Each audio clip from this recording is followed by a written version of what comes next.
Hello aspirants. तो कैसे हैं आप सब लोग? उम्मीद करता हूं कि आप सब बढ़िया होंगे और अपने एग्जाम्स के प्रिपरेशन अच्छे से कर रहे होंगे। जैसे कि हमने अभी सारथी बैच में लगभग 24 लेक्चर्स हमारे कंप्लीट हो चुके हैं, जिसमें हमने ओबीजी के कुछ इंपॉर्टेंट टॉपिक्स किए थे। लगभग 10 लेक्चर्स आपके ओबीजी के आ चुके हैं सारथी बैच में, और साथ में एमएसएन का हमने एक पूरा चैप्टर ही डाइजेस्टिव सिस्टम कंप्लीट कर दिया है, जिसके टोटल 14 लेक्चर इसी चैनल पे आपको मिल जाएंगे।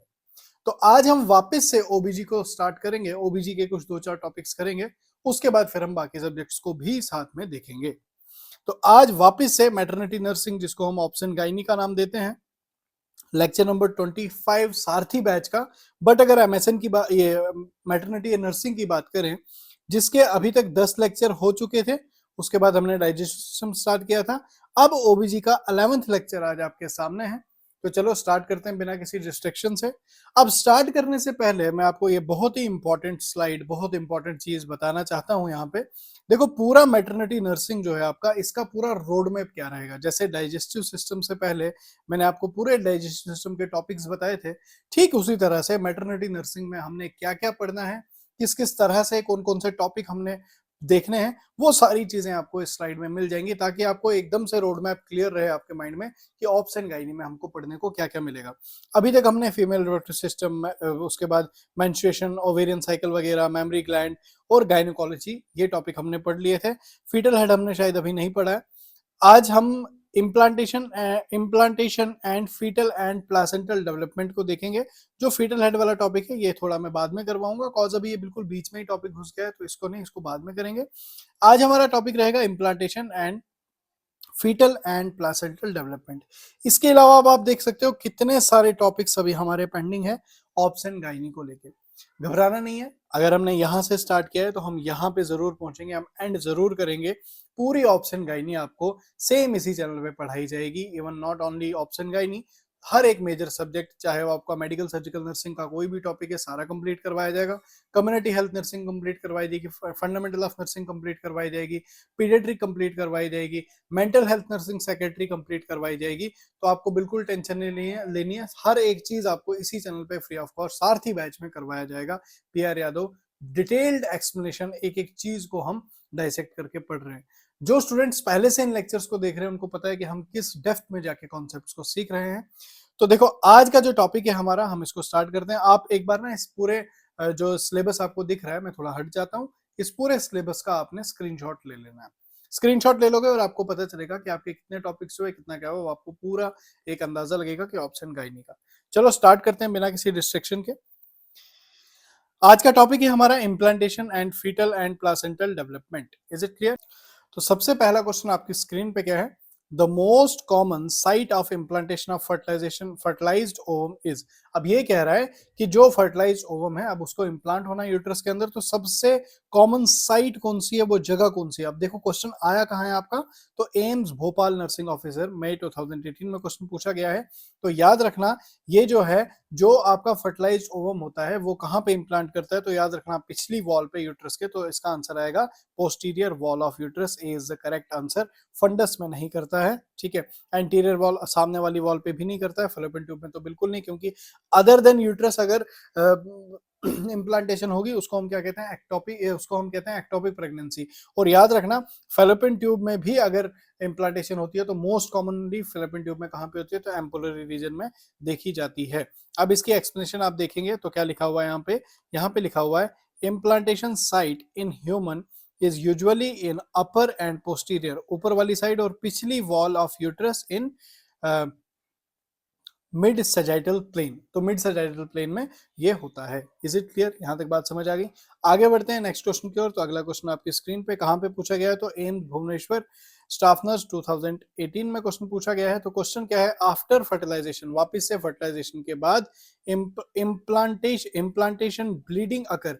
तो फर्टिलाइजेशन के बाद जब इम्प्लांटेशन होती है, उसमें कुछ अमाउंट की ब्लीडिंग होती है। Bleeding occur after approximately how many days. याद रखना, जब भी फर्टिलाइजेशन होगी, तो उस फर्टिलाइजेशन के टाइम पे होता क्या है, बेसिकली एंडोमेट्रियम के अंदर पेनिट्रेट करता है ना आपका जो क्या बोलते हैं इसको, प्रोडक्ट ऑफ कॉन्सेप्ट, जो बेसिकली ये ओवम है, फर्टिलाइज्ड ओवम है, ये जब एंटर करता है आपकी एंडोमेट्रियम के अंदर, तो वहां पे कुछ आर्टरीज बर्स्ट होती हैं और स्कैंटी अमाउंट ऑफ ब्लड निकलता है। ये तो हमको पता है, लेकिन वो ब्लड कब निकलता है वो हमको पूछा गया है। तो वो जो है वो 6 to 12 डेज में निकलता है। बेसिकली 6 to 12 नहीं होता है, एक्सप्लेनेशन में आप देखो एग्जैक्टली टाइम है, लेकिन 6 to 12 यहाँ पे रिलेवेंट है। 20 से 28 तो बिल्कुल नहीं आएगा, 14 से 18 फिर ज्यादा हो गया, 2 से 4 तो इतना जल्दी नहीं होता। तो देखो क्या है टाइमिंग, टाइमिंग है 7 to 14 डेज। ठीक है, अब देखो ऑप्शन में 7 to 14 कहीं नहीं था, लेकिन आपको अगर पता है कि 7 से 14 दिन इनके बीच में जो है स्कैंटी अमाउंट ऑफ ब्लीडिंग होती है, तो आप नियर बाय ऑप्शन को देखोगे।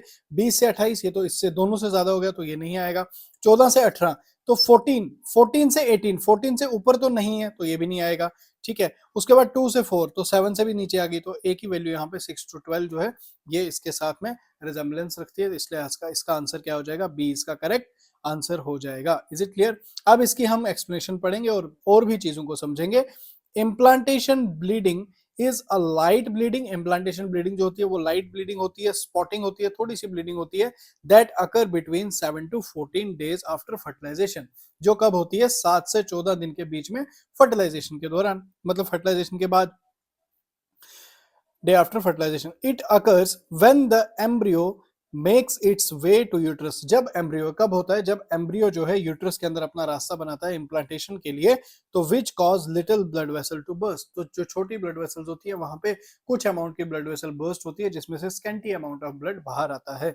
Is it clear? आगे बढ़ते हैं नेक्स्ट क्वेश्चन की ओर। तो अगला क्वेश्चन आपको कहां पे पूछा गया है, rock MSc nursing entrance exam 2018 में ये क्वेश्चन पूछा गया है।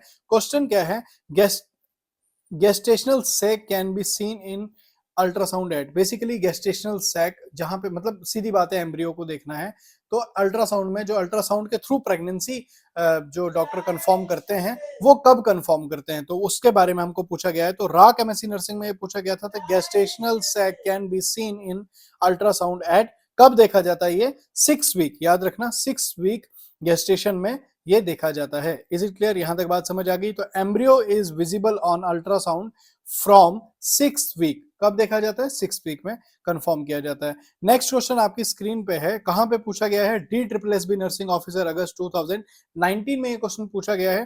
क्वेश्चन क्या है, morula is a stage of. Morula कौन सी स्टेज है, पहले आपको पता होना चाहिए कि ये मोरुला होता क्या है। देखो ध्यान रखना, बेसिकली होता क्या है, ये एग और स्पर्म जब मिलते हैं तो पहले जाइगोट बनता है, जाइगोट के बाद फर्स्ट क्लीवेज होती है, 2 सेल बनेंगी, फिर ऐसे ऐसे करके 4 सेल बनेंगी। ठीक है, फिर ऐसे ऐसे करके 4 सेल बनेंगी, फिर 4 से 8, 8 से, तो जो 16 सेल स्टेज आ जाती है, 16 सेल स्टेज को ही हम मोरुला बोलते हैं। तो याद रखना डी इसका क्या आ जाएगा, करेक्ट आंसर आ जाएगा। ये एक्सप्लेनेशन वाली स्लाइड और साथ में डायग्राम में आपको समझाया गया है। अब ये डायग्राम को आप ध्यान से देखोगे, इस इमेज को ध्यान से देखोगे, तो बहुत सारी चीजें, बहुत सारे कॉन्सेप्ट आपके एक ही डायग्राम में क्लियर हो जाएंगे। तो सबसे आप देख सकते हो, सबसे पहले अर्ली एम्ब्रियोनिक डेवलपमेंट पाथवे जो है, तो ये देखो यहां से ओवरी में से ये एग आया, ओवुलेशन हुई, ये एग अब यहाँ आके, तो यहाँ पे स्पर्म मिला एग को, तो फर्टिलाइजेशन हुई।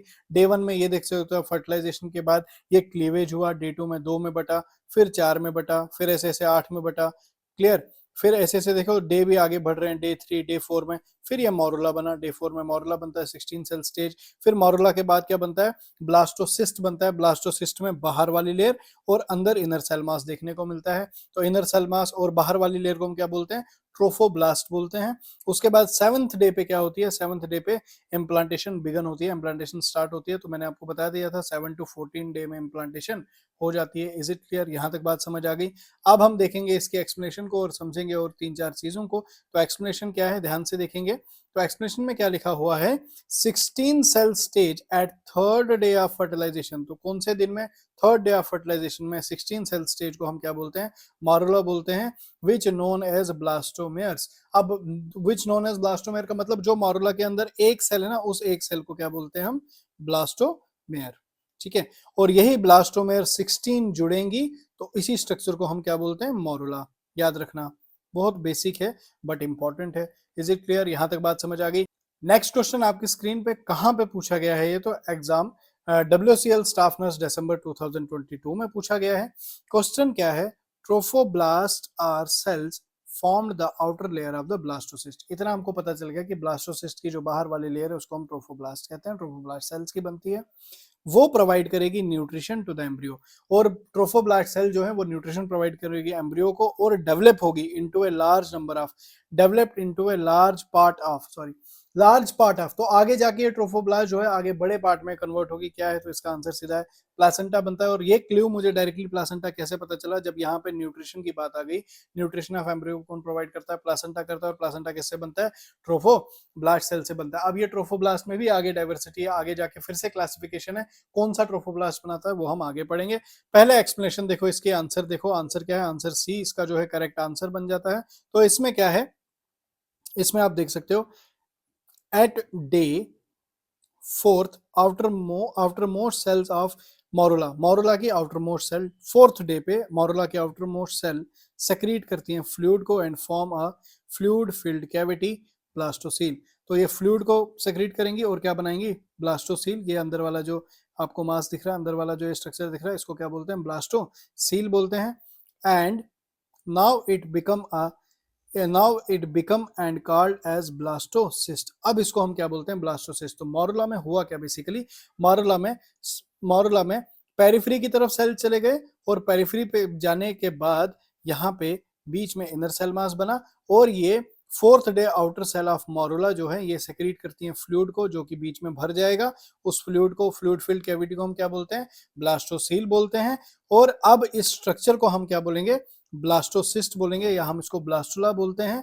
ठीक है, कंप्राइजिंग 58 सेल्स। तो टोटल कितनी सेल्स होती हैं इसमें, 58 सेल्स पाई जाती हैं। तो क्या क्या स्ट्रक्चर है इसमें देखो, अब सबसे बाहर जो थी वो ज़ोना पेलोसिडा, ये तो आपको पता ही है।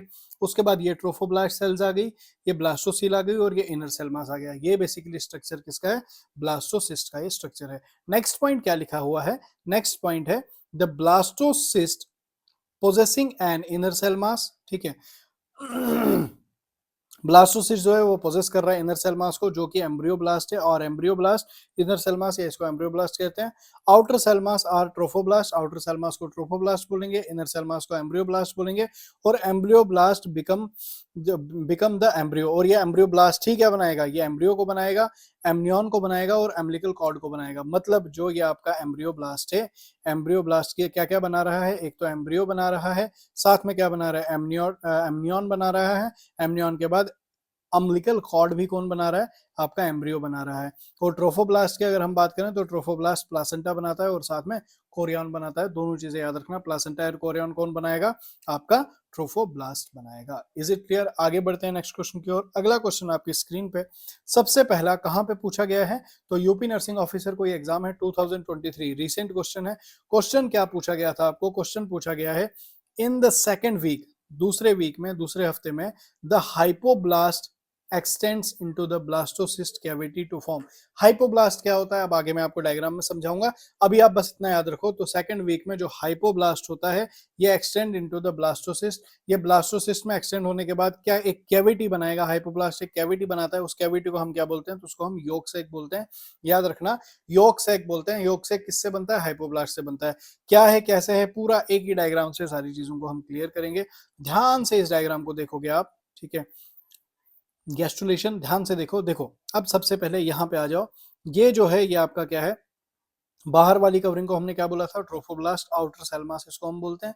इस ट्रोफोब्लास्ट के अंदर इनर सेल मास होता है, इनर सेल मास जिसको हम एम्ब्रियोब्लास्ट बोलेंगे। तो एम्ब्रियोब्लास्ट और ट्रोफोब्लास्ट ये दो चीजें आपको क्लियर हो गई। और इसी स्ट्रक्चर को हम क्या बोलते थे, इस स्ट्रक्चर को हम बोलते हैं ब्लास्टोसिस्ट का नाम देते हैं हम। ठीक है, अब देखो जो ट्रोफोब्लास्ट है, बाहर वाली ट्रोफोब्लास्ट है, बाहर लेयर, ये दो में बढ़ जाती है। एक होती है सिंसिटियो ट्रोफोब्लास्ट और एक होती है साइटोट्रोफोब्लास्ट। सिंसिटियो ट्रोफोब्लास्ट एंड साइटोट्रोफोब्लास्ट, देखो अब ये दो में बटी, बाहर वाली सिंसिटियो ट्रोफोब्लास्ट, अंदर वाली साइटोट्रोफोब्लास्ट, दो में बढ़ गई। और अब अगर हम एम्ब्रियोब्लास्ट इनर सेल मास की बात करें, ये भी दो में बढ़ जाता है। एक होता है एपिब्लास्ट, अंदर वाला एपिब्लास्ट, और बाहर वाला हाइपोब्लास्ट। तो हाइपोब्लास्ट बाहर, एपिब्लास्ट अंदर, और इनके बीच में एक कनेक्टिंग जो कनेक्शन है, बीच में जो कनेक्टिंग लेयर है, इसको हम क्या बोलते हैं, बाइलैमिलर जर्म डिस्क। क्या बोलते हैं, bilaminar germ disc. Is it clear? अब ये एपिब्लास्ट बन गया, हाइपोब्लास्ट बन गया। अब आप यहाँ पे देखो, क्वेश्चन में हमको पूछा गया था कि हाइपोब्लास्ट आगे जाके क्या बनाता है, अब यही हाइपोब्लास्ट आगे जाके योक सैक बना देगा। ये हाइपोब्लास्ट किस में कन्वर्ट हो जाता है, योक सैक में कन्वर्ट हो जाता है। और ये एपिब्लास्ट किस में कन्वर्ट हो जाता है, ये एपिब्लास्ट बना देता है आपकी 3 जर्मिनल्स सबसे बाहर वाली एक्टोडर्म, बीच में मेसोडर्म, फिर एंडोडर्म। ये एक्टोडर्म, मेसोडर्म, एंडोडर्म यही जाके हमारी पूरी बॉडी का निर्माण करती है, पूरी बॉडी का स्ट्रक्चर बनाती है। 3 जर्म लेयर से हमारी बॉडी बनती है। Is it clear? मतलब आपको याद रखना है कि ओवम ओवम और साथ में स्पर्म मिले तो जाइगोट बना, जाइगोट से फिर आगे डिवीजन हुई, एम्ब्रियो, मोरुला, ब्लास्टुला, ब्लास्टोसिस्ट, वो पूरा स्ट्रक्चर बना, एम्ब्रियो बना। उसके बाद जाके ब्लास्टोसिस्ट में जो इनर सेल मास था, इनर सेल मास ने दो में ये टूटा, एक इसमें एपीब्लास्ट और हाइपोब्लास्ट, हाइपोब्लास्ट ने यॉर्क सैक बनाया, एपीब्लास्ट आगे जाके 3 जर्म लेयर बनाता है, एक्टोडर्म, मेसोडर्म एंड एंडोडर्म। ये एक्टोडर्म, मेसोडर्म, एंडोडर्म जो है ये हमारी बॉडी का निर्माण करती हैं, और ये चीजें आगे फिर से आएंगी, फिर से मैं इनको रिपीट करूंगा, फिर से मैं इनको पढ़ाऊंगा। अब हम एक्सप्लेनेशन को पहले समझते हैं, पढ़ते हैं इस एक्सप्लेनेशन को। क्या लिखा है? द सेल्स ऑफ, तो the cells of embryoblast differentiate into 2 type of cells. जो एम्ब्रियोब्लास्ट हैं ये डिफरेंशिएट करते हैं 2 टाइप ऑफ सेल से, that is epiblast close to trophoblast, trophoblast के क्लोज, ट्रोफोब्लास्ट वाली तरफ। तो क्लोज टू ट्रोफोब्लास्ट क्या बनता है? एपीब्लास्ट बनता है। And hypoblast close to blastocyst cavity, तो ब्लास्टोसिस्ट कैविटी की तरफ क्या बनेगा? हाइपोब्लास्ट बनेगा, और ट्रोफोब्लास्ट की तरफ क्या बनेगा? ट्रोफोब्लास्ट की तरफ एपीब्लास्ट बनेगा। तो जो ये हाइपोब्लास्ट है, the hypoblast layer gives rise to extra embryonic structure. तो ये हाइपोब्लास्ट जो है ये एक्स्ट्रा एम्ब्रियोनिक स्ट्रक्चर बनाता है, जैसे यॉर्क सैक, ठीक है, like the yolk sac. Clear? अब यॉर्क सैक जो है क्यों इंपॉर्टेंट है, क्या करता है? तो yolk sac serve as primary nutrition function. तो प्राइमरी स्टार्टिंग में न्यूट्रिशन फंक्शन देगा, carrying nutrient and oxygen development. तो न्यूट्रिएंट और ऑक्सीजन डेवलपमेंट आपने देखा है ना, एग के बाहर से भी यॉर्क होता है। क्लियर? वो यॉर्क क्या करता है? वो यॉर्क ही तो उसको पूरी न्यूट्रिशन वगैरह प्रोवाइड करता है। तो इसी तरह से हम में भी यॉर्क सैक पाया जाता है, बट ये बाद में खत्म हो जाता है क्योंकि प्लेसेंटा आके मोर्चा संभाल लेता है। तो carrying nutrition and oxygen develop blood cells and, और ये डेवलप करता है इनिशियली ब्लड सेल्स को भी, and generate germ cell until the placenta fully take over this role। तो जब तक प्लासेंटा नहीं बनेगा तब तक यॉर्क सैक न्यूट्रिशन प्रोवाइड करेगा। इंपॉर्टेंट पॉइंट है, याद रखना। आफ्टर बर्थ, बर्थ के बाद of all the remains of yolk sac are vestigial structure. अब देखो, बर्थ के बाद जो ये रिमेनेंट यॉर्क सैक के बनते हैं ये वेस्टिजियल स्ट्रक्चर बन जाते हैं, नोन एज वाइटिलाइन डक्ट। इनको हम क्या बोलते हैं? विटिलाइन डक्ट का नाम देते हैं, ठीक है। क्लियर? आगे बढ़ते हैं नेक्स्ट क्वेश्चन की ओर। अगला क्वेश्चन आपकी स्क्रीन पे, कहां पे पूछा गया था? वापस से यूपी नर्सिंग ऑफिसर 2023, वापस से वो क्वेश्चन है, उसी साल में वापस से ये पूछा गया था। क्या है? Following are function of yolk sac except. अभी हमने यॉर्क सैक के फंक्शन देखे, अब यॉर्क सैक का फंक्शन इसके अलावा क्या क्या हो सकता है, तो ध्यान से देखेंगे। सबसे पहला क्या है? Protecting the embryo from the invasion of micro organism. तो ऐसा तो कुछ हमने देखा ही नहीं था, तो ये नहीं आएगा। Next, generating blood cells initially करता है, जनरेटिंग जर्म सेल करता है, प्रोवाइडिंग न्यूट्रिशन देता है। तो हमको ढूंढना क्या था? एक्सेप्ट। तो ए इसका क्या आ जाएगा? करेक्ट आंसर आ जाएगा, क्योंकि माइक्रोब्स का इन्वेजन वगैरह ये कुछ ऐसा देखने को नहीं मिलता है। Is it clear?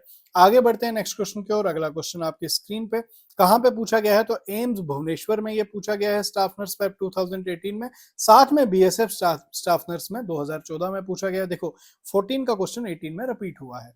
क्वेश्चन क्या पूछ रहा है हमसे? ये कह रहा है जो human chorionic gonadotrophin HCG, human chorionic gonadotrophin hormone जो है वो कौन सेक्रेट करता है? Is secreted or produced by, कौन सेक्रेट करेगा? सिंसिटियो ट्रोफोब्लास्ट करेगा, थायराइड ग्लैंड तो बिल्कुल नहीं, ओवरी भी नहीं करती है, यूट्रस भी नहीं करता है, तो इसमें क्या है? सिंसिटियो ट्रोफोब्लास्ट। देखो नहीं पता है अगर आपको सिंसिटियो ट्रोफोब्लास्ट, बट यहाँ पे एलिमिनेशन मेथड से निकल सकता है, कॉज हमने यूट्रस पढ़ा, वहां पे हमने नहीं देखा यूट्रस तो कोई हार्मोन सेक्रेट करता ही नहीं है। ओवरी हार्मोन सेक्रेट करती है, लेकिन कौन सा? एस्ट्रोजन करती है, प्रोजेस्टेरोन करती है। क्लियर? थायराइड ग्लैंड तो TSH T4 T3 कर रहा है, तो इसका तो कोई लेना देना नहीं है, तो सिंसिटियो ट्रोफोब्लास्ट। अब ये सिंसिटियो ट्रोफोब्लास्ट कहां से बना था? मैंने अभी आपको बताया था, जो ट्रोफोब्लास्ट है वो आगे जाके 2 में टूटती है ना, तो उसमें से एक तो सिंसिटियो ट्रोफोब्लास्ट, यही हार्मोनल यूनिट होती है प्लेसेंटा की। अब समझेंगे सारा खेल, अब समझेंगे बहुत सारी चीजें, बहुत इंपॉर्टेंट चीजें अब आपको यहाँ पे समझाऊंगा मैं। 2 पेज मैंने यहाँ पे अटैच किए हैं अपने नोट्स से, पुराने जिस टाइम पे मैं प्रिपरेशन करता था उस टाइम के नोट्स मैंने अटैच किए हैं। मैंने इस तरह से इसके शॉर्ट नोट बनाए थे और याद रखा था। अब आप यहाँ पे देख सकते हो क्या क्या चीजें लिखी हुई हैं, और अच्छे से ध्यान से देखो और ध्यान से समझो क्या है, क्या लिखा हुआ है इसमें। देखो ध्यान से देखना। अब है क्या? ओरिजिन ऑफ प्लासेंटा कैसे हुआ? तो ब्लास्टोसिस्ट तो मैंने आपको बता दिया, ब्लास्टोसिस्ट होती है। अब ब्लास्टोसिस्ट में क्या है? ब्लास्टोसिस्ट 2 में टूट रही है, एक ट्रोफोब्लास्ट है, ठीक है, ठीक है, ट्रोफोब्लास्ट है, इसी को हम ट्रोफोएक्टोडर्म भी कहते हैं। तो ट्रोफोब्लास्ट में और किसमें, इनर सेल मास में। तो ब्लास्टोसिस्ट जो है वो दो, ब्लास्टोसिस्ट में दो स्ट्रक्चर होते हैं, एक ट्रोफोब्लास्ट बाहर वाली लेयर और इनर सेल मास होता है जिसको हम एम्ब्रियोब्लास्ट बोलते हैं। क्लियर। अब ये जो ट्रोफोब्लास्ट है ये आगे जाके दो में टूटती थी, एक को हम कहते थे सिंसिशियो ट्रोफोब्लास्ट, एक को हम बोलते थे साइटोट्रोफोब्लास्ट, एक को हम बोलते थे सिंसिशियो ट्रोफोब्लास्ट। अब जो साइटोट्रोफोब्लास्ट है ये आगे जाके फिर से दो स्ट्रक्चर बनाती है, मतलब दो स्ट्रक्चर इसमें देखने को मिलते हैं इस लेयर में। एक होती है जिसको हम बोलते हैं क्रोनियनिक फ्रेंडोसम और एक होता है कोरियोनिक लीवे। जो कोरियोनिक फ्रेंडोसम होता है ये किसकी तरह होता है, फिंगर लाइक प्रोजेक्शंस होती हैं, जैसे देखो ये है ना, ये फिंगर की तरह प्रोजेक्शन, इसको हम बोलते हैं कोरियोनिक फ्रेंडोसम। और पीछे स्मूथ सरफेस है, इसको हम क्या बोलते हैं, इसको हम कहते हैं कोरियोनिक लीवे। तो ये remaining smooth surface later form. अब देखो जो ये कोरियोनिक फ्रेंडोसम है ये आगे जाके क्या बनाएगा, फीटल पार्ट ऑफ प्लासेंटा, ये बनाएगा प्लासेंटा का fetal part. Fetal part placenta का, जो बच्चा प्लासेंटा में कंट्रीब्यूट करता है वो कौन बनाता है, कोरियोनिक फ्रेंडोसम बनाता है। अब ये कोरियोनिक फ्रेंडोसम कहां से बना था, ये बना था साइटोट्रोफोब्लास्ट से, याद रखना है आपने। और जो कोरियोनिक लीवे है ये रिमेन स्मूथ लेटर फॉर्म, ये बनाता है कोरियन। तो कोरियन कहां से बना, प्लासेंटा में मैंने आपको बताया था दो चीजें, आगे आगे जाके जो है ये जो साइटोट्रोफोब्लास्ट है ये आगे जाके दो चीजें बनाता था, एक तो कोरियन बनाता था, एक प्लासेंटा बनाता था। बट अब आपको एग्जैक्टली पता चला जो साइटोट्रोफोब्लास्ट है वो जो प्लासेंटा बनाता है वो किससे बनाता है, वो कोरियोनिक फ्रेंडोसम से बनाता है, और कोरियोनिक लीवे जो है वो कोरियन को बनाता है। इज इट क्लियर, बात समझ आ गई। अब ध्यान से समझो, जो सिंसिशियो ट्रोफोब्लास्ट है फिर ये क्या करता है, इसका क्या काम है। तो अब देखो सिंसिशियो ट्रोफोब्लास्ट जो होता है इसका काम क्या होता है, जो सिंसिशियो ट्रोफोब्लास्ट है ये क्या करता है, सिंसिशियो ट्रोफोब्लास्ट जो है हार्मोनल यूनिट होता है प्लासेंटा का, मतलब जो भी हार्मोन सेक्रेट हो रहे हैं प्लासेंटा के अंदर वो कौन कर रहा है, सिंसिशियो ट्रोफोब्लास्ट कर रहा है। तो आउटरमोस्ट लेयर होती है प्लासेंटा की, मतलब सिंसिशियो ट्रोफोब्लास्ट बाहर होता है प्लासेंटा के। क्लियर, बाहर वाली लेयर होती है प्लासेंटा की, act as barrier between maternal and fetal. तो मैटरनल और फीटल ब्लड के बीच में बैरियर भी बन के कौन बैठा है, ये भी बन के कौन बैठा है, सिंसिशियो ट्रोफोब्लास्ट बन के बैठा है। देखो एक और पॉइंट, हार्मोनल यूनिट भी है, बैरियर भी है। नेक्स्ट चीज, prevent mixing of maternal and fetal blood. तो बैरियर है तो ऑब्वियसली ये मैटरनल और फीटल ब्लड को मिक्स होने नहीं देगा। साथ ही में हमने इनर सेल मास या एम्ब्रियोब्लास्ट की अगर मैं बात करूं तो ये जर्म लेयर बनाएगा, जर्म लेयर 7th डे बनती है एक्टोडर्म बाहर वाली, और 8th डे बनती है एंडोडर्म अंदर वाली। ठीक है, तो मेसोडर्म, इन दोनों के बीच में जो लेयर इनको जोड़ती है इसको हम बोलते हैं बाइलैमिलर लेयर। तो यहाँ पे आप स्ट्रक्चर देख सकते हो, इस डायग्राम में आपको यहाँ पे दिख रहा होगा, ये बाइलैमिलर लेयर है, ये बाइलैमिलर लेयर है जो बीच में इनको जोड़ रही है। तो ये वाली आ गई अंदर वाली एक्टोडर्म, ये एंडोडर्म, ये आ गई बाहर वाली मेसोडर्म, और ये बाइलैमिलर लेयर इनको जोड़ रही है। और इसी में से एक कनेक्टिंग स्टॉक बाहर की तरफ निकलता है, यही कनेक्टिंग स्टॉक आगे जाके अम्बिलिकल कॉर्ड बनता है। इज इट क्लियर, यहाँ तक बात समझ आ गई क्या। ठीक है, अब इसके आगे वाला जो स्लाइड था, आगे वाली जो चीज है वो मैं आपको दूसरे पेज पे बताऊंगा। अब याद रखना ये सारी चीजें जो मैंने आपको बताई इनको लिख लेना, रिवाइज कर लेना, क्योंकि बहुत इंपॉर्टेंट चीज अभी आपने पढ़ी है, बहुत बेसिक है, नहीं ध्यान में रहती है, नहीं पढ़ी होती है हमने ध्यान से, नहीं हमको इतने ध्यान से कोई पढ़ाते भी हैं उतना बेसिक, क्योंकि टीचर को लगता है बच्चों को आता है बट बच्चों को नहीं आता है। अब 12th डे की अगर मैं बात करूं तो दो कैविटी लाइक स्ट्रक्चर बनते हैं, एक एमनियोटिक कैविटी बनती है और एक यॉर्क सैक बनता है। तो यॉर्क सैक कहां से बना था मैंने बता दिया है। तो size of amniotic cavity increase day by day. तो याद रखना एमनियोटिक कैविटी, और दो कैविटियां बनी ना, एक एमनियोटिक कैविटी बन गई जिसके अंदर क्या बन रहा है, जिसके अंदर वो आपकी 3 लेयर्स थी वो सारी चीजें हैं। ठीक है, और एक यॉर्क सैक की कैविटी बनी। एमनियोटिक कैविटी दिन ब दिन बढ़ती है, साइज में बढ़ती रहती है, तो amniotic cavity increase day by day. Clear, तो जैसे आप 7 8 9 आगे आगे बढ़ते जाएगा तो इसका साइज बढ़ते जाएगा। यॉर्क सैक की अगर मैं बात करूं, फर्स्ट हेमेटोएमेसिस, हेमेटोपोइसिस, सॉरी हेमेटोपोइसिस जो है, फर्स्ट हेमेटोएमेसिस तो वॉमिटिंग हो गया, हेमेटोपोइसिस बनना, ठीक है, अकर किसका, ब्लड का बनना, ब्लड सेल्स का बनना कहां पे होता है, यॉर्क सैक में होता है, याद रखना। तो size of yolk sac decreases with increasing gestational age. जैसे जैसे गेस्टेशनल एज, जैसे जैसे फीचर्स का साइज, जैसे जैसे दिन आगे बढ़ेंगे वैसे वैसे यॉर्क सैक का साइज रिड्यूस होते जाएगा, क्योंकि काम खत्म हो जाएगा ना इसका, प्लासेंटा बन जाएगा तब तक। तो yolk sac decreases with size, तो decrease with increasing gestational age हो जाएगा। तो डे 14 की अगर मैं बात करूं तो फॉर्मेशन ऑफ मेसोडर्म, तो 7th डे पे बनी थी एक्टोडर्म, 8th डे पे बनी थी एंडोडर्म, और मेसोडर्म कब बनती है 14th डे, तो फॉर्मेशन ऑफ मेसोडर्म बनी थी। तो ये मेसोडर्म क्या करती है, ये मेसोडर्म आगे क्या क्या बनाएगी, तो ये मेसोडर्म आपका क्या बोलते हैं कार्डियोवास्कुलर सिस्टम बनाती है, गोनाड्स बनाती है, सब आगे देखेंगे, इसको एक्सप्रेशन में लिखा हुआ है। तो याद रखना, the formation of umbilical cord with the help of which structure during embryonic development. तो याद रखना, मैंने पीछे बता दिया था, कनेक्टिंग स्टाक जो है ये आगे जाके एम्बिलिकल कॉर्ड को बनाता है। नेक्स्ट पॉइंट आपका important characteristic of placenta. Placenta के 3 इंपॉर्टेंट कैरेक्टरिस्टिक है। सबसे पहले जो है डिस्कॉइडल शेप का होता है, मतलब डिस्क की तरह होता है। तो नेक्स्ट है होमोकोरियोनिक। होमोकोरियोनिक का मतलब हो गया maternal side of placenta dark red colour का होता है। होमोकोरियोनिक, ठीक है, हीमोकोरियोनिक, तो मैटरनल साइड जो है वो डार्क रेड कलर का होता है। हीमो का मतलब ब्लड, कोरियोनिक मतलब कोरियन, क्लियर। तो नेक्स्ट थर्ड पॉइंट जो है डेसिडुअल होता है। डेसिडुअल का मतलब क्या हो गया, placenta shed off after delivery. Decidual ये शेड ऑफ हो जाएगा, डिलीवरी के बाद प्लासेंटा भी शेड ऑफ हो जाता है, तो डेसिडुअल होता है। तो डेसिडुअल, तो during pregnancy endometrium is called as decidua. तो डेसिडुआ प्रेगनेंसी के टाइम पे एंडोमेट्रियम को क्या बोलते हैं, डेसिडुआ बोलते हैं। पिछले लेक्चर्स में डिटेल में पढ़ा चुका हूँ, ये सारी चीजें मैं आपको बोल चुका हूँ कि डेसिडुआ क्यों बोलते हैं। तो ठीक है, अब अगर हम ध्यान से देखें यहाँ पे, ये चीज भी मैं आपको बता चुका हूँ पिछले लेक्चर्स में, जो डेसिडुआ है ये 3 तरह की होती है, ठीक है। एंडोमेट्रियम, जो एंडोमेट्रियम है, एंडोमेट्रियम 3 तरह का होता है। एंडोमेट्रियम को हम डेसिडुआ बोलते हैं, और ये डेसिडुआ 3 तरह का होता है। During pregnancy endometrium is called as decidua. 3 तरह का, सबसे पहले decidua basalis help in formation of maternal side of placenta. देखो ये जो है ना, ये यहाँ पे ये पूरा यूट्रस है। यूट्रस में ये आपका आ गया एम्ब्रियो, ठीक है, डेवलपिंग एम्ब्रियो फिटस, ये कनेक्टिंग स्टाक से जुड़ा हुआ है। ये आ गया डेसिडुआ बेसिलिस, ये डेसिडुआ बेसिलिस है। फिर जो कवर कर रहा है इस फीटस को, इसको बोलते हैं डेसिडुआ पैरेटालिस या decidua vera, sorry decidua capsularis बोलेंगे इसको, क्योंकि कैप्सूल कवर कर रहा है, तो डेसिडुआ कैप्सुलरिस। और ये बाहर से जो पूरा कवरिंग है, इसको क्या बोलते हैं हम, डेसिडुआ पैरेटालिस या डेसिडुआ वेरिस। तो ये सारी चीजें मैं पहले भी थोड़ी बहुत बता चुका था, अभी फिर से सामने आई तो बता दी। अब ध्यान से समझो, यहाँ पे क्वेश्चन क्या हमको पूछा गया था, human chorionic gonadotrophin is secreted or produced by. तो कौन सेक्रेट करता है, सिंसिटोट्रोफोब्लास्ट। कैसे बनता है, कहां से बनता है, डिटेल पूरी बता चुका हूं। अब देखो, ड्यूरिंग वीक 2 सेकेंड वीक में the trophoblast proliferate and differentiate into 2 layers, that is outer जो है outer multinucleated जो है वो उसको हम syncytiotrophoblaст बोलेंगे, ठीक है, जो सेक्रेट करेगी HCG को, HPL को एंड एस्ट्रोजन को, एंड इनर साइटोट्रोफोब्लास्ट। तो साइटोट्रोफोब्लास्ट इनर, आउटर हो गए सिंसिटोट्रोफोब्लास्ट। क्या कैरेक्टर थे वो भी बता दिए। तो outer layer erodes the maternal tissue by sending out projection, and the inner mononucleated layer actively proliferated। तो मोनो जो अंदर वाली जो इनर लेयर है वो एक्टिवली क्या करती है, प्रोलिफरेट करती है, अपने नंबर को बढ़ाती है। और आउटर लेयर जो है ये क्या करती है, मैटरनल टिश्यू के साथ में जुड़ के अगला, मतलब ये मैटरनल टिश्यू ये बैरियर का काम करेगी यहाँ पे। अब यहाँ पे आप देख सकते हो इम्प्लांटेशन ऑफ ब्लास्टोसिस्ट। ब्लास्टोसिस्ट किस तरह से इम्प्लांट हो रही है, ये डायग्राम में। तो ये देखो, ये ब्लास्टोसिस्ट है। अब ये ब्लास्टोसिस्ट ये इनर सेल मास था, जिसको एम्ब्रियोब्लास्ट बोलते थे।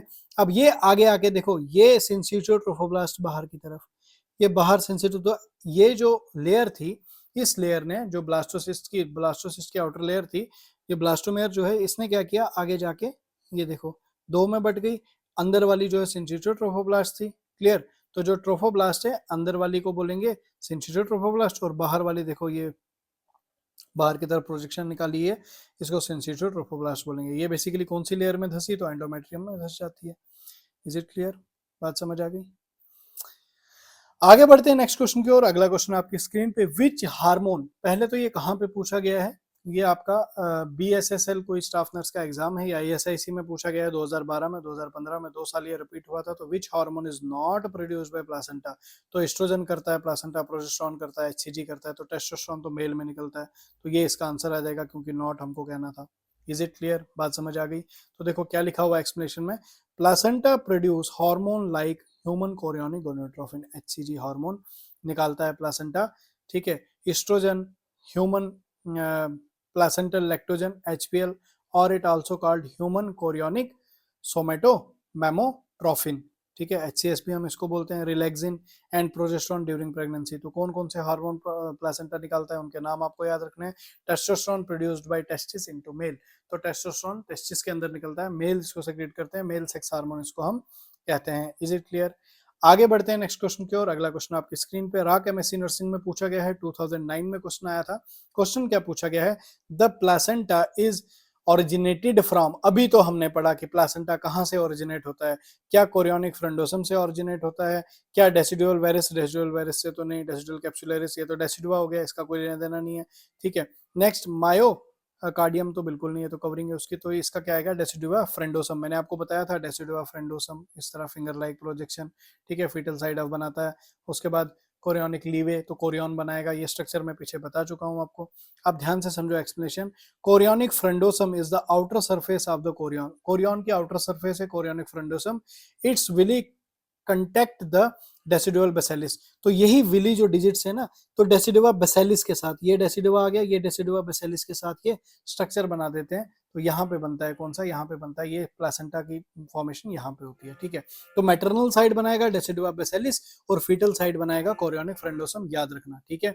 It connect the decidua basalis, foetal portion of placenta develop from it, तो डेसिडुआ बेसिलिस से फीटल पोर्शन जो है, डेसिडुआ बेसिलिस नहीं, कोरियोनिक फ्रेंडोसम से फीटल पोर्शन बनता है आपका इसका प्लासेंटा का। अब ये डायग्राम देखो, यहाँ पे चीजें और आपको क्लियर हो जाएंगी, क्लियर, यहाँ पे और चीजें क्लियर हो जाएंगी।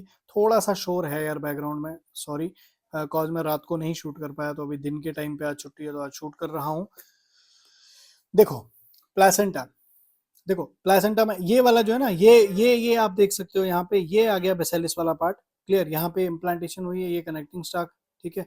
अब ये आप देख सकते हो, ये यॉर्क सैक आ गया, देखो कितना छोटा हो गया, एमनियोटिक क्योंकि बड़ा हो गया, एमनियोटिक कैविटी, एमनियोटिक फ्लूइड भर चुका है, तो यॉर्क सैक छोटा सा हो गया है। अब यहाँ पे आप देख सकते हो ये आ गया आपका कोरियोनिक फ्रेंडोसम, तो ये फिंगर लाइक प्रोजेक्शन कोरियोनिक फ्रेंडोसम है, और डेसिडुआ बेसिलिस, तो डेसिडुआ बेसिलिस और कोरियोनिक फ्रेंडोसम यही क्या बनाते हैं, यही प्लासेंटा को बनाते हैं। Is it clear. तो ये एमनियन हो गया, एमनियन के अंदर एमनियोटिक फ्लूइड भरा होता है, ये यूट्राइन कैविटी, यूट्रस के अंदर की कैविटी, ठीक है। तो एलेंटाइस भी यहीं पे है। अब एलेंटाइस क्या होता है आगे देखेंगे, इसको हम एलेंटाइस को भी देखेंगे। अब डेसिडुआ पैरेटाइलिस ये वाली कवरिंग है जो यूट्रस को अंदर से कवर कर रही है। एंडोमेट्रियम है ना, एंडोमेट्रियम इनर कवरिंग, देखो इसको थोड़ा कंफ्यूजन क्लियर करूं मैं, एंडोमेट्रियम जो होती है ये इनर कवरिंग होती है यूट्रस की। अब ये यूट्रस आ गया, अब यूट्रस के अंदर, यूट्रस को जो कवर कर रहा है, इनर लेयर का पोर्शन जो यूट्रस को अंदर अंदर से कवर कर रहा है, इसको हम क्या बोलते हैं, इसको डेसिडुआ पैरेटाइलिस बोलेंगे। उसके बाद आपको तो पता है कि यहाँ पे जो है, यहाँ पे फर्टिलाइजेशन हुई है, फर्टिलाइजेशन होके यहाँ पे एम्ब्रियो बना है, ठीक है। तो ये एम्ब्रियो को जो कवर करेगा, एम्ब्रियो को जो डेसिडुआ कवर करेगी, इसको कैप्सुलरिस बोलेंगे। और यहाँ पे जो एंडोमेट्रियम होगी, इसको हम डेसिडुआ बेसिलिस बोलेंगे। तो decidua basalis, decidua capsularis, decidua पैरेटाइलिस, ये पढ़ा भी चुका हूं मैं पहले पीछे आपको। इज इट क्लियर, बात समझ आ गई। तो थोड़ा एक्सप्लेनेशन को देख लेते हैं क्या लिखा हुआ है यहाँ पे। एक्सप्लेनेशन में देखो, chorionic frondosum is outer surface of chorionic connect to the decidua basalis foetal portion develop from it, ये शायद मैं बता चुका हूँ आपको, तो एक बार फिर से बता देता हूँ। कोरियोनिक फ्रेंडोसम जो है ये आउटर सरफेस होती है कोरियन की, it villi connect with the decidua basalis, decidua basalis से जुड़ते हैं, और फीटल पोर्शन ऑफ प्लासेंटा कौन बनाता है, कोरियोनिक फ्रेंडोसम बनाता है, बात खत्म। आगे बढ़ते हैं नेक्स्ट क्वेश्चन की ओर। अगला क्वेश्चन आपकी स्क्रीन पे क्या पूछा गया है क्वेश्चन, तो राक एमएससी नर्सिंग में पूछा गया है 2011 में। The placenta is developed from, placenta कहां से डेवलप होता है, क्या कोरियोनिक फ्रेंडोसम से होता है, तो बिल्कुल प्लासेंटा का फीटल पार्ट बनता है कोरियोनिक फ्रेंडोसम से, बिल्कुल बनता है। डेसिडुआ बेसिलिस, डेसिडुआ बेसिलिस से कौन सा पार्ट बनता है, मैटरनल पार्ट बनता है, तो ये दोनों आ जाएंगे, तो option D is the correct answer, क्योंकि ये और 20 में आ जाएगा। डेसिडुआ कैप्सुलरिस का काम नहीं है, डेसिडुआ कैप्सुलरिस तो यूट्रस को बाहर से अंदर से कवर कर रहा है।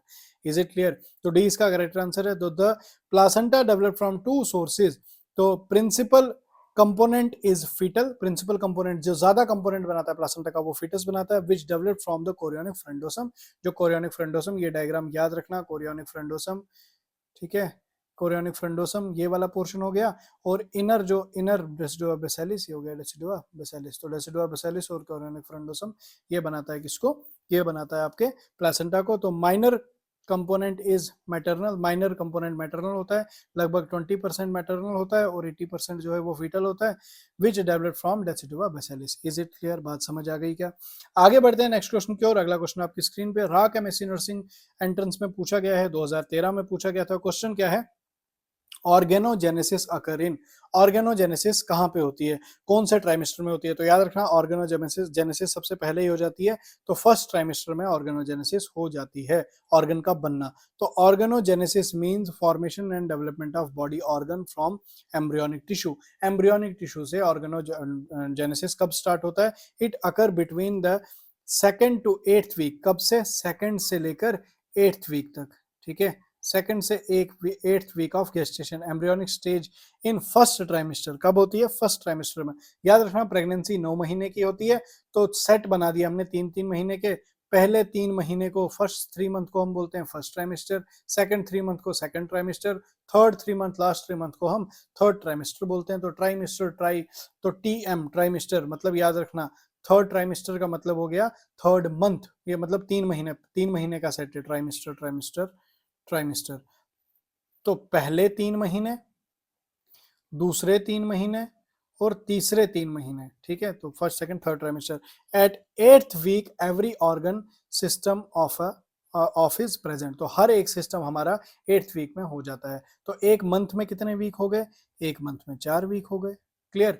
तो टोटल आपके जो फर्स्ट ट्राइमेस्टर है उसमें कितने वीक हो जाएंगे, तो 3 महीने में कितने वीक हो जाएंगे, तो 12 वीक हो जाएंगे। तो लगभग एट्थ वीक में ही क्या हो जाता है, 8 वीक में ही क्या हो जाता है, सभी ऑर्गन सिस्टम जो है वो प्रेजेंट होते हैं फिटस के अंदर, वो एट्थ वीक में होता है। और एट्थ वीक किसके अंडर आ गया, कौन से ट्राइमेस्टर में, तो फर्स्ट ट्राइमेस्टर में। अगर आपको वीक पूछे तो वीक भी आपको मैंने बता दिया। Is it clear.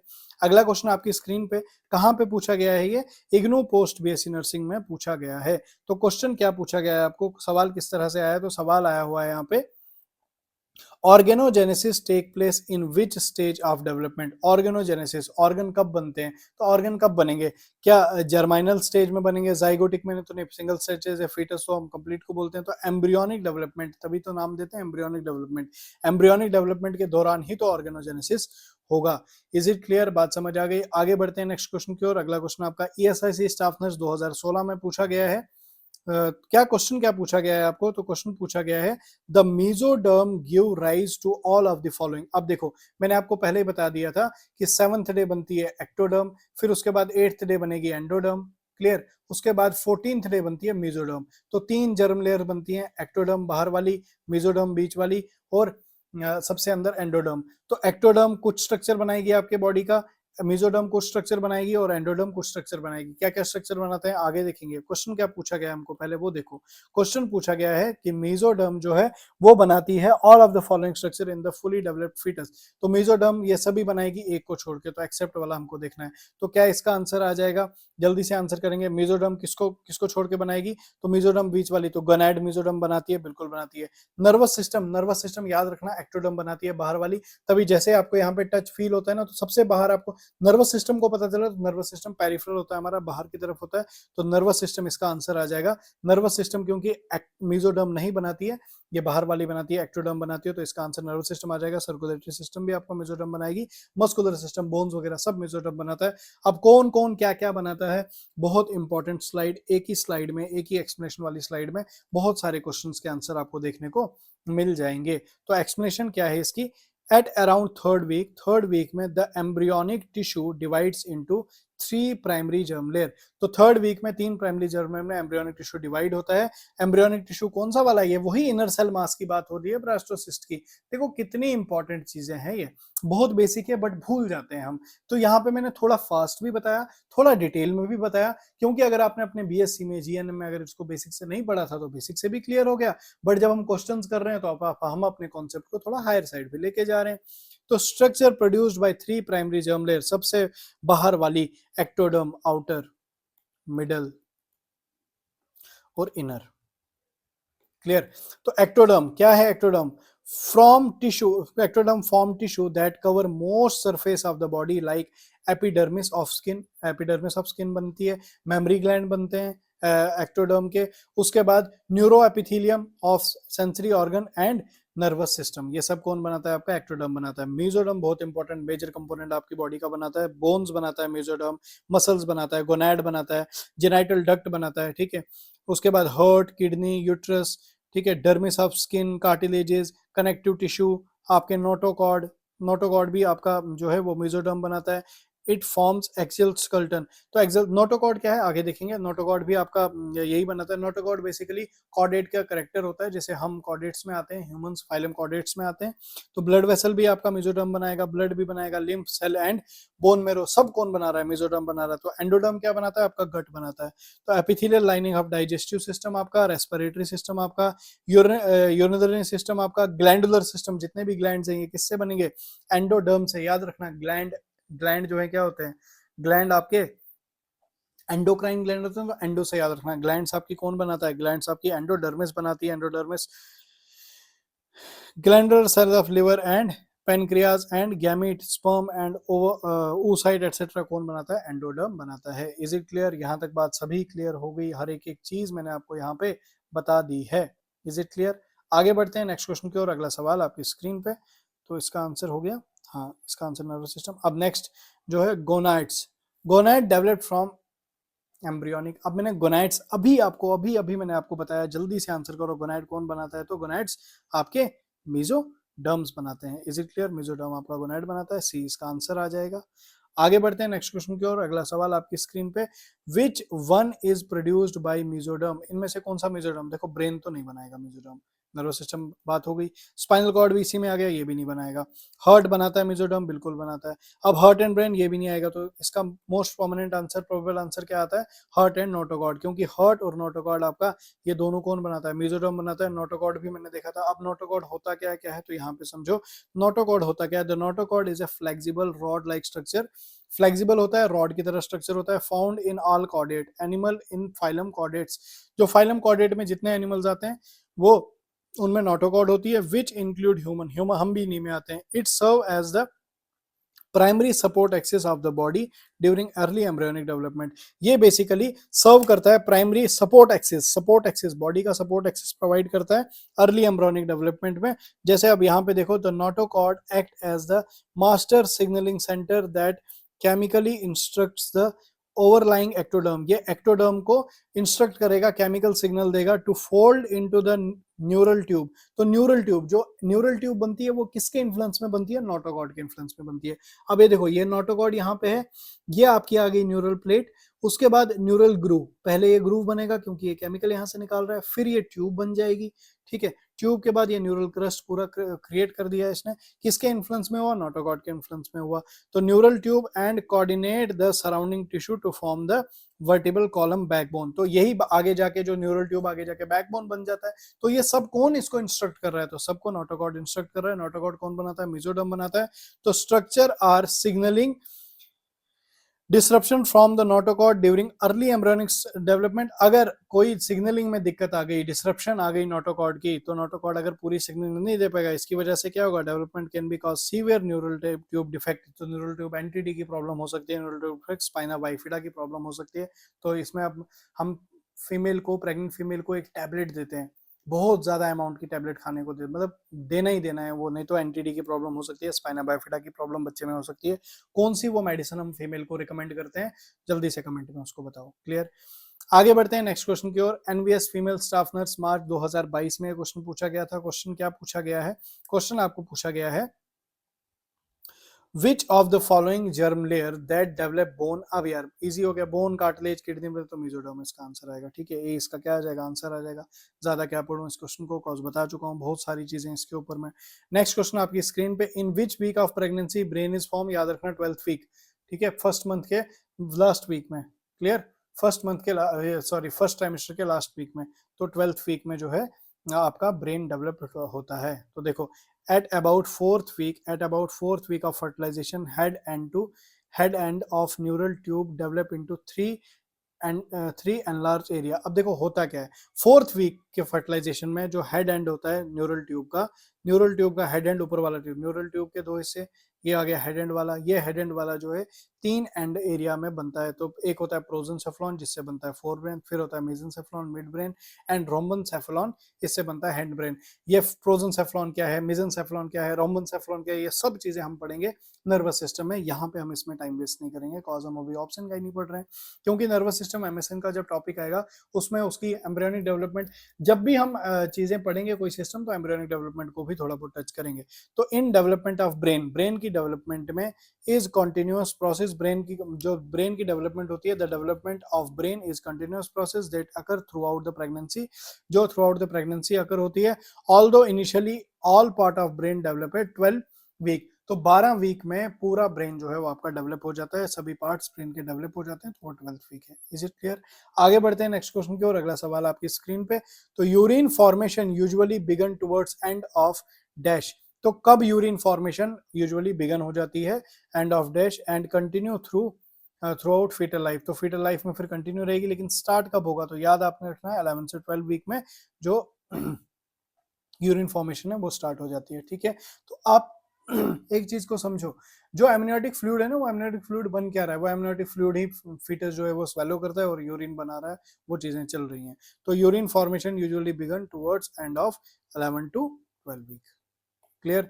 ये इसका आंसर आ जाएगा। आप क्वेश्चन क्या, the kidney start to develop from 4th week of fetal life, चौथे वीक ऑफ फीटल लाइफ से किडनी स्टार्ट कर देती है बनना, क्योंकि मैंने आपको बताया ऑर्गेनोजेनेसिस होता क्या, फर्स्ट ट्राइमेस्टर में हो जाता है, and produce small amount of urine from 12th week of pregnancy, तो 12वें वीक ऑफ प्रेगनेंसी से यूरिन बनाना जो है किडनी स्टार्ट भी कर देती है।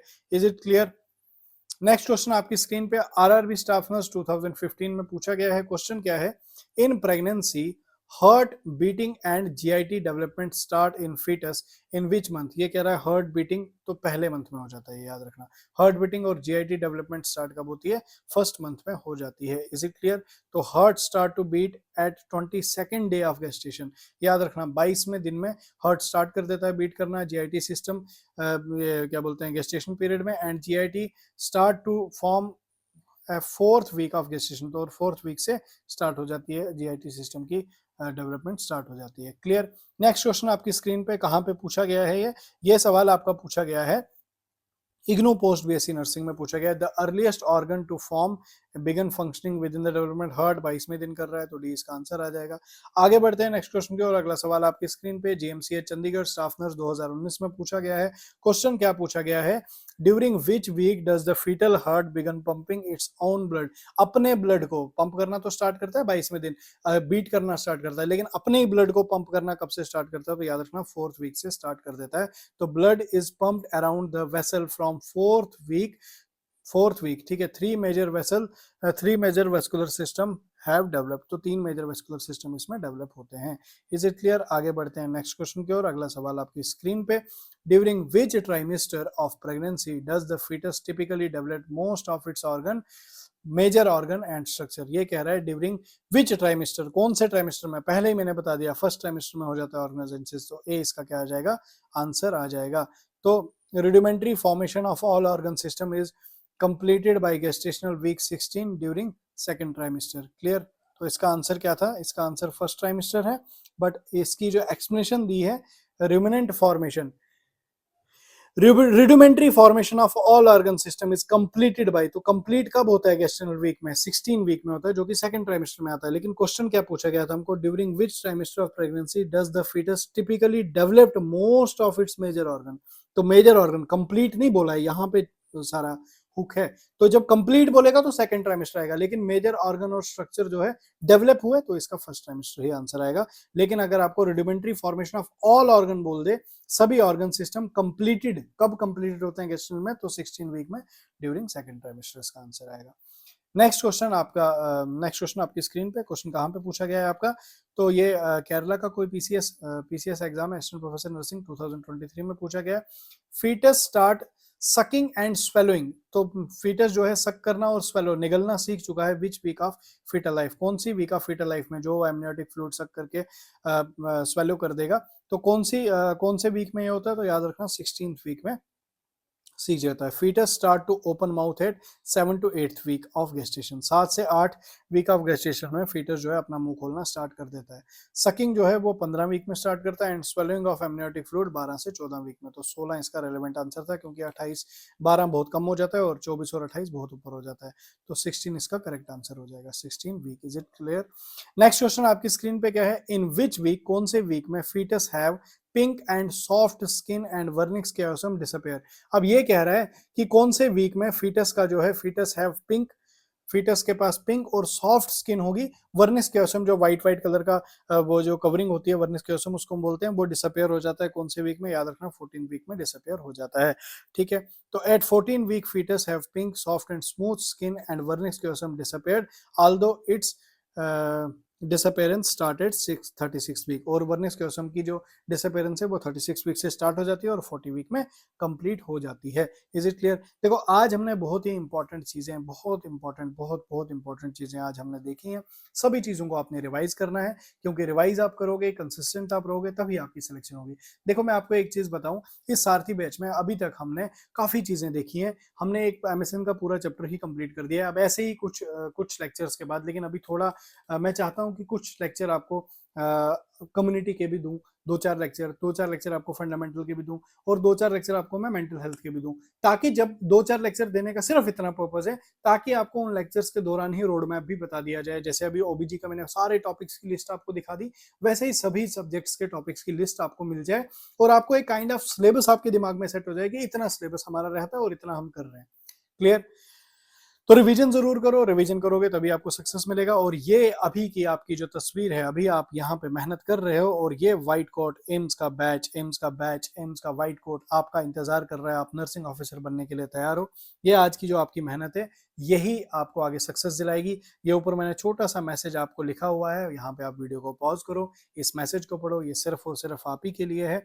तो ठीक है, वापस से मैं आपको यही चीज बोल रहा हूँ, व्हाट्सएप पे जरूर जुड़ो। देखो व्हाट्सएप पे ना सिर्फ 400-500 बच्चा अभी जुड़ा है, तो जितना हो सके व्हाट्सएप के चैनल को भी शेयर करो। क्यों व्हाट्सएप के चैनल को शेयर करने की बात हो रही है? क्यों? क्योंकि आगे जाके हम प्लान कर रहे हैं कि जो ये पीआर यादव सारथी बैच चल रहा है, इस बैच में सिर्फ आपको पढ़ाया जा रहा है, लेकिन टेस्ट कैसे लें? हमको कैसे पता चलेगा कि हमारा स्टूडेंट जो सारथी बैच को देख रहा है वो कितना एक्यूरेटली, कितनी एफिशिएंसी उसमें आई है, कितनी इंप्रूवमेंट आई है? तो इसी का पीआर यादव सारथी बैच का एक हम टेस्ट बैच भी लॉन्च करने वाले हैं, जिसमें टेस्ट आएंगे वो इसी ग्रुप में आएंगे, आपके व्हाट्सएप पे, आपके टेलीग्राम में। तो इसलिए मैं कह रहा हूँ ना, तीनों कम्युनिटीज में जुड़ जाओ, व्हाट्सएप पे जुड़ जाओ, टेलीग्राम पे जुड़ जाओ, इंस्टाग्राम पे जुड़ जाओ, क्योंकि इंस्टाग्राम पे नोट्स दुनिया भर के आ जाते हैं, व्हाट्सएप पे क्वेश्चन आ जाते हैं, टेलीग्राम पे लिंक आपको डायरेक्टली मिल जाएंगे, टेस्ट के लिंक्स मिल जाएंगे, वो व्हाट्सएप पे भी मिलेंगे। तो तीनों कम्युनिटीज में आपको जुड़ना अनिवार्य है पीआर यादव सारथी बैच के साथ। पैरामेडिक्स एंड नर्सिंग बोर्ड आपके लिए है, आपकी सिलेक्शन के लिए है, आपको नर्सिंग ऑफिसर बनाने के लिए है। तो जितना हो सके इस वीडियो को लाइक करो, वीडियो को शेयर करो, कमेंट जरूर किया करो, क्योंकि आपके कमेंट्स, मैं कह रहा हूं कि वो मेरा फ्यूल, मेरी टीम का फ्यूल आपके कमेंट्स ही हैं जो हमें मोटिवेट रखते हैं। साथ के साथ वीडियो को हाइप भी जरूर किया करो, क्योंकि आप हाइप करोगे तभी जाके यूट्यूब इस वीडियो को पुश करके नीडी नर्सिंग स्टूडेंट्स तक पहुंचाएगा। और जितना हो सके अपने फ्रेंड्स के साथ इन वीडियोस को शेयर किया करो। कैसा लगा आपको ये वीडियो, कमेंट सेक्शन में जरूर बताओ। मिलते हैं अपने नेक्स्ट लेक्चर में, तब तक के लिए thank you so much, God bless you, best of luck.